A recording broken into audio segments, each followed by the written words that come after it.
and welcome to the first episode of my spin-off series on our YouTube channel, dealing with Dork one-offs, things that wouldn't necessarily be an entire episode, but things that I thought we might want to bring to your attention. So the first episode, by popular demand, we are going to talk about Dorks in Antiquity.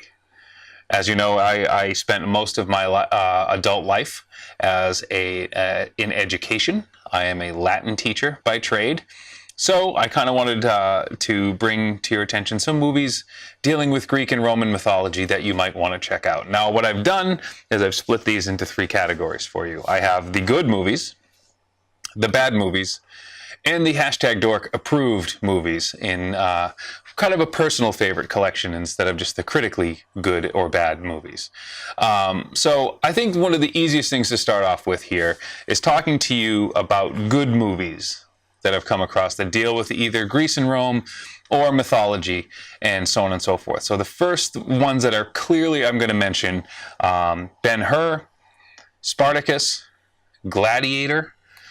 These are all movies that if you're into this at all, I mean, these are movies you should see. These are kind of required viewing. I mean, for Christ's sake, I think all three of them won Best Picture, so you should probably check them out. Some things that you might not have seen that are actually really, really good.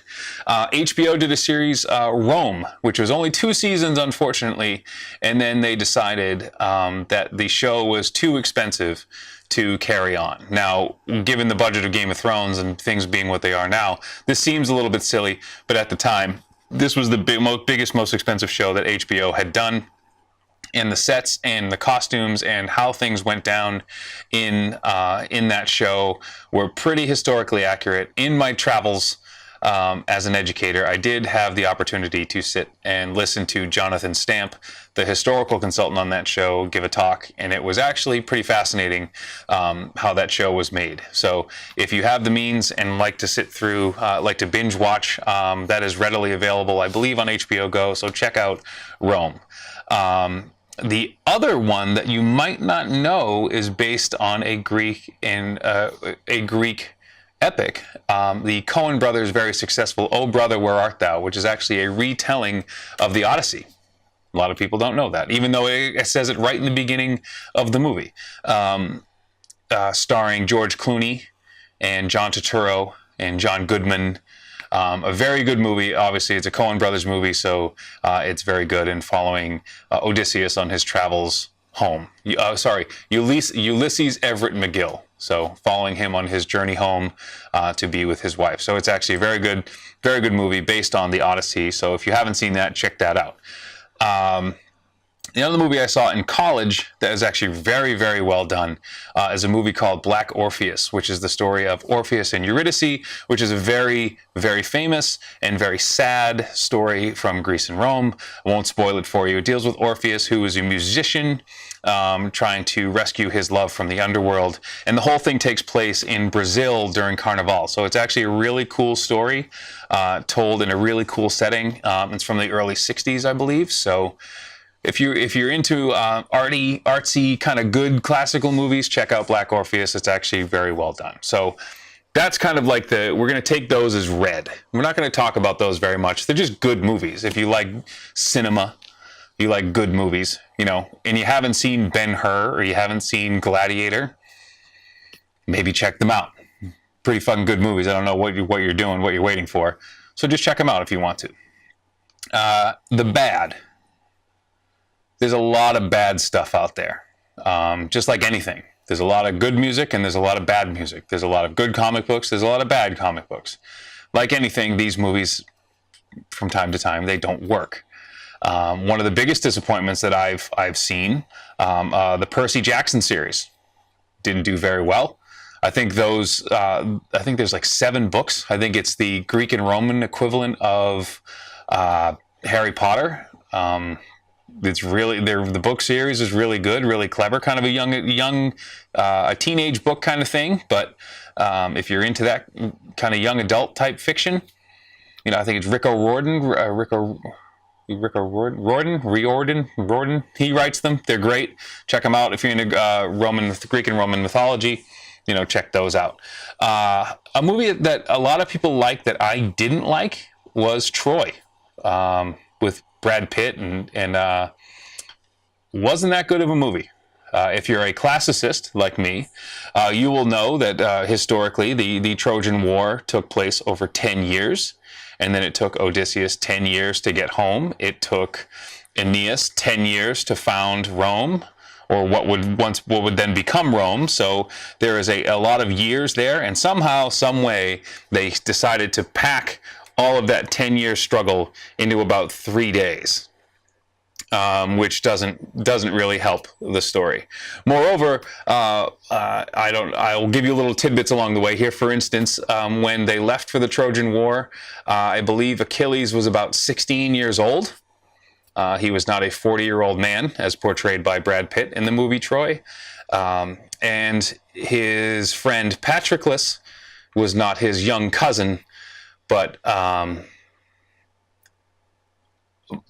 more than a friend, we'll say that way. For instance, right after Patroclus dies in the Iliad, it is the next line of the next book, I believe it's book 12, is Achilles longed for the manhood of Patroclus. That's exactly how it's translated from the Greek. Little room for interpretation there, but I think you get the idea. They were best friends, as you can take it from there. So while it was flashy and it looked cool, I don't think Troy was a particularly good movie. If you care to disagree with me, fine. The Iliad and the Odyssey are things that are very rarely done well, and that is no exception when you look at the TV series done for, I believe it was Sci-Fi or the History Channel, with Armand Assante in the Odyssey.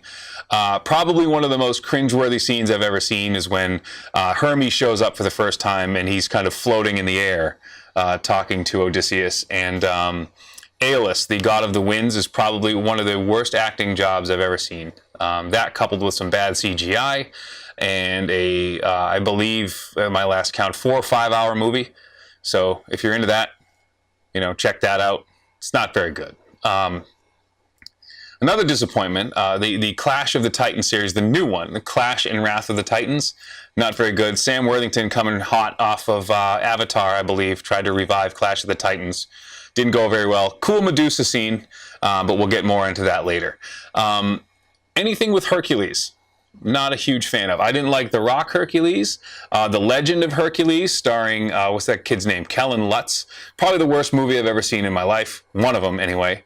And I have seen The Room and Troll 2. That's right up there, by the way. And the Disney Hercules. And the problem I have with the Disney Hercules, and there's going to get some hate here, would be, ooh, the movie's great. The very first line of the Hercules song was, "Who put the glad in gladiator? Hercules." Now, I don't want to be this guy, but since I'm making this video, I'm going to be this guy because I am this guy. Greeks didn't have gladiators. Gladiators were a Roman thing. So you can't talk about Greeks being gladiators when there was no such thing. And I know there is a Roman version of Hercules. It's called Heracles, but the movie isn't called Heracles. It's called Hercules, and it's supposed to be Greek. So Hercules was never a gladiator. This is the problem with The Legend of Hercules as well as the Disney movie. You can't mix things. Remember, I talked about this with Colleen Wing in the Iron Fist series. You can't mix Chinese and Japanese and have people expect it's the same thing. Same thing with Roman and Greek. It's dumb. Don't do that. It makes you look stupid, and it's lazy. Sorry. That, and we'll get into some good news. Now, there's some Dork-approved antiquity movies that I think, if you are a fan of us and you are a fan of our podcast, these are definitely movies you should see. And the very first one of my personal favorites, is Monty Python's Life of Brian. I will tell you right off the bat, it's not as good. There's not a lot of things better than Monty Python and the Holy Grail. This isn't as good as Holy Grail, but it's got some really good scenes. I actually use this when I teach. I teach two different. I teach the vocative case and the imperative mood. The vocative case for nouns and the imperative mood for verbs, using a scene from Life of Brian. The scene where the soldier has Brian by he has a sword to his throat, and Brian is trying to write "Romans go home" on the wall. He's trying to graffiti prove himself to this gang, the People's Front of Judea, or the Judean People's Front. I don't remember which one it is. But he's trying to impress them, so he tries to write "Romans go home" in Latin on the wall. The soldier comes to him and explains to him the vocative case, the imperative mood, and the locative case, dealing with location. So it's actually really good Latin. and it's a good thing for kids to learn, and they think it's hilarious. And then I show them the biggest dickest scene, and I dare them not to laugh, and they can never do it. So it's got some really funny parts. The part with the spaceship is a little bit weird, but what are you going to do? It's Monty Python. They have weird scenes. The other Dork-approved classics movie that you should definitely see is the original Clash of the Titans, starring L.A. Law's Harry Hamlin. It's stop-motion animation. It's got everything that, like, say, you know, the old Hercules movies and Jason and the Argonauts and like all those movies that had that stop-motion claymation animation, which is super cool at the time. A great bad guy in Calabas. A Pegasus flight that looks kind of cool, and probably the best scene in this, not the new Clash of the Titans, but a terrifying scene with a stop-motion Medusa that is probably to this day I remember being a little kid and seeing this and just scaring the bejesus out of me. Really scary, but really cool at the same time. And it's just a good movie. And my favorite character in that movie is the mechanical owl named Bubo. I actually named this is my drone that I used to get on my drone shots, my Mavic Pro, which I have subsequently named Bubo after the mechanical owl in Clash of the Titans. Fun fact: the mechanical owl named Bubo, in Latin, Bubo means owl. The owl is named Owl in Clash of the Titans. How about that? Isn't that something? The other movie I want to bring up too, everybody loves this movie. I'm a huge Frank Miller fan, as you know. I'm a big Zack Snyder fan, as you know, other than Sucker Punch, obviously. But I really like the movie 300. Now you see movies like that kind of a dime a dozen, but at the time 300 came out, the way it looked, the way it was shot, basically all on green screen, those dudes were just ripped. When I saw it in the theater like 2 or 3 times. That movie was badass, and it was pretty true to the graphic novel, which got its story from a story called Gates of Fire, which is about the 300 Spartans who fought off the Persian army for several days at the Battle of Thermopylae, which is an all-time story. If you're in this world, you know that story up, down, sideways, and it's a really cool story shot in like a very stylish, really cool way. Awesome battle scenes, great villains, great costumes. So it's a really good movie.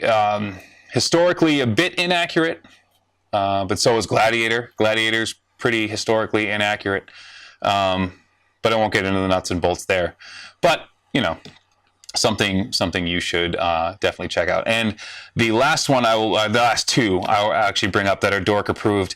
In 1983, there was a Hercules. So there are 2 Hercules movies actually. The first one starring Lou Ferrigno, which was and it was a movie made by Canon Pictures, which I talked about on one of the podcasts.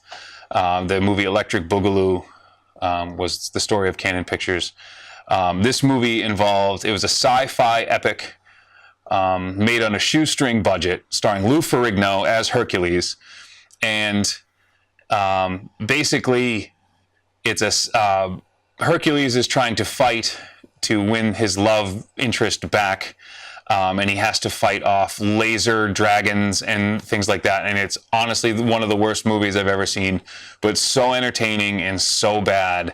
An Italian director, Luigi Cozzi, directed this movie, and did a horrible job. But if you like bad movies starring Hercules, not bad in the sense that like The Legend of Hercules or the Disney movie were, but just laugh out loud bad, check out The Legend of Hercules. The last movie I bring up that is incredibly Dork approved, and I show this in my classroom on a yearly basis. I show it one time and one time only because my students don't believe that it exists. And that is a movie called Hercules in New York. Now, the beauty of Hercules in New York was it was the very first starring role for a young man who at the time went by the name Arnold Strong.